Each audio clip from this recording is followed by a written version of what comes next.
আবারও তারা আয়নাঘর ও দমনের রাজনীতি শুরু করেছে। গণভোটের মধ্যে যদি তারও ভোট থাকে তাহলে অবশ্যই গণভোটের গণরায় জনগণের রায় তাদেরকে মানতেই হবে। গণভোটের রায় ও জুলাই জাতীয় সনদ বাস্তবায়নের দাবিতে নীলফামারীতে 11 দলীয় জোটের উদ্যোগে গণমিছিল অনুষ্ঠিত হয়েছে। শনিবার বিকেলে নীলফামারী বড় মসজিদ থেকে মিছিলটি শুরু হয়ে শহরের প্রধান সড়ক প্রদক্ষিণ করে চৌরঙ্গি মোড় হয়ে ডিসি অফিস মোড়ে গিয়ে সমাবেশে মিলিত হয়। সমাবেশে সভাপতিত্ব করেন জেলা জামায়াতের আমির ও নীলফামারী 1 আসনের সংসদ সদস্য অধ্যক্ষ মাওলানা আব্দুস সাত্তার।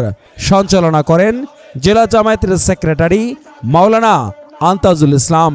এ সময় বক্তব্য দেন জেলা জামায়াতের সহকারী সেক্রেটারি ও শহর আমির আনোয়ারুল ইসলাম, সদর উপজেলা আমির সাইয়েদ আবু হানিফা শাহ, খেলাফত মজলিসের জেলা সভাপতি মাওলানা আব্দুস সালাম এবং এনসিপির জেলা সদস্য সচিব ডক্টর কামরুল ইসলাম দর্পণ সহ অন্যান্য নেতারা। সরকারকে প্রমাণ করতে হবে এই 30% ভোট কি তারা দিয়েছে।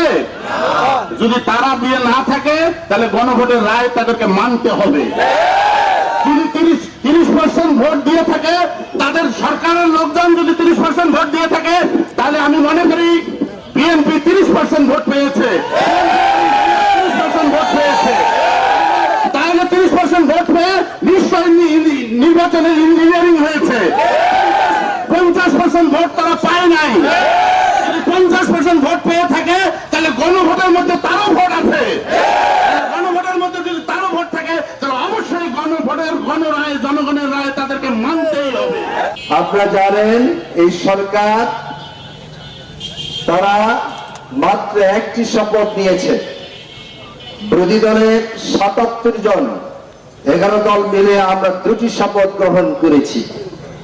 একটি হলো জাতীয় সংসদ সদস্য হিসাবে, আর একটি হলো সংবিধান সংস্কার পরিষদের সদস্য হিসাবে।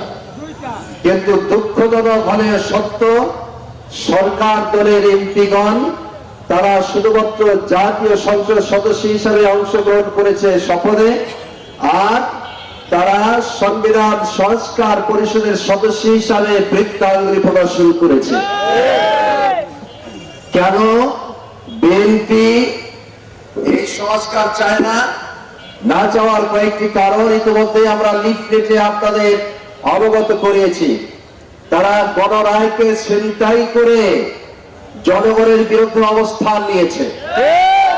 আবারও তারা আয়নাঘর ও দমনের রাজনীতি শুরু করেছে। আবারও তারা দুর্নীতির মহোৎসব পালনের দিকে ধাবিত হচ্ছে। বিচার বিভাগকে নিয়ন্ত্রণ করে আবারও বিরোধী মতকে দমনের হাতিয়ার হিসেবে তারা গ্রহণ করেছে। Omar Faruk, Nilphamari top news, Nilphamari.